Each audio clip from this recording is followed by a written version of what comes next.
Alemanya, un país en el centre d'Europa amb uns 83 milions d'habitants, fent-li el país més habitat de tota Europa.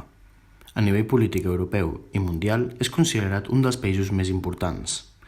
Tanmateix, això no seria possible sense un bon sector educatiu on ocupa una alta posició.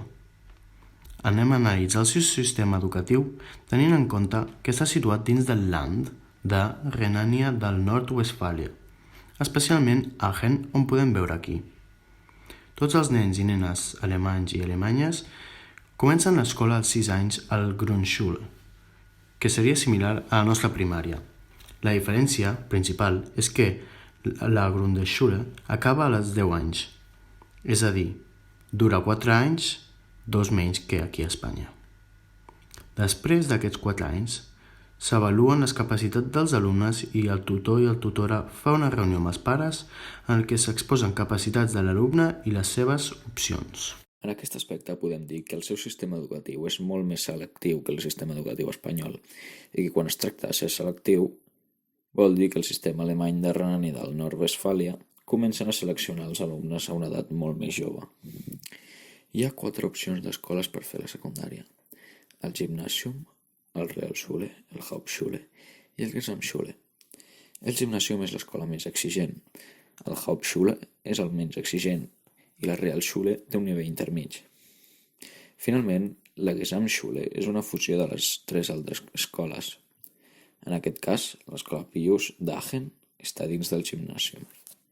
El Gymnasium i la Gesamtschule duren fins als 18 anys i els últims 2 anys són opcionals.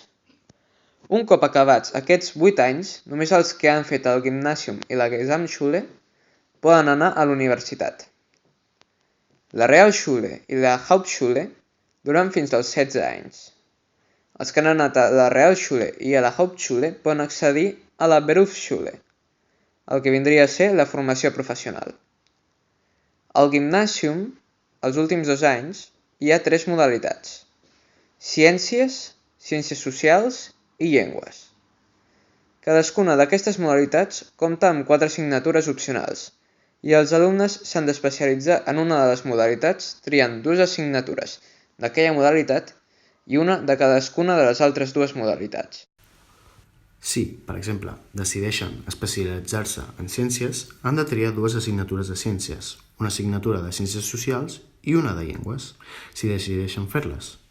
Generalment, els alumnes que estudien al Gymnasium acaben estudiant 3 idiomes, excepte els que es decanten per ciències naturals, que generalment acaben aprenent només 2 llengües estrangeres. Les més comunes sent anglès, francès i l'espanyol. El 2014 es va abolir les quotes universitàries per a estudiants internacionals. Les classes tenen una durada de 45 minuts. Hi ha 2 descansos de 15 minuts entre classes.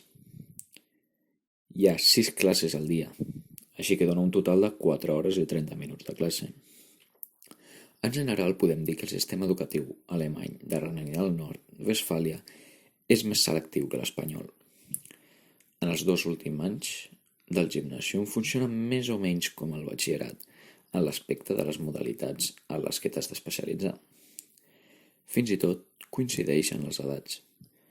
Una diferència important en aquest aspecte és que ells no s'especialitzen exclusivament en una modalitat, sinó que s'especialitzen en una, sense deixar les altres de banda.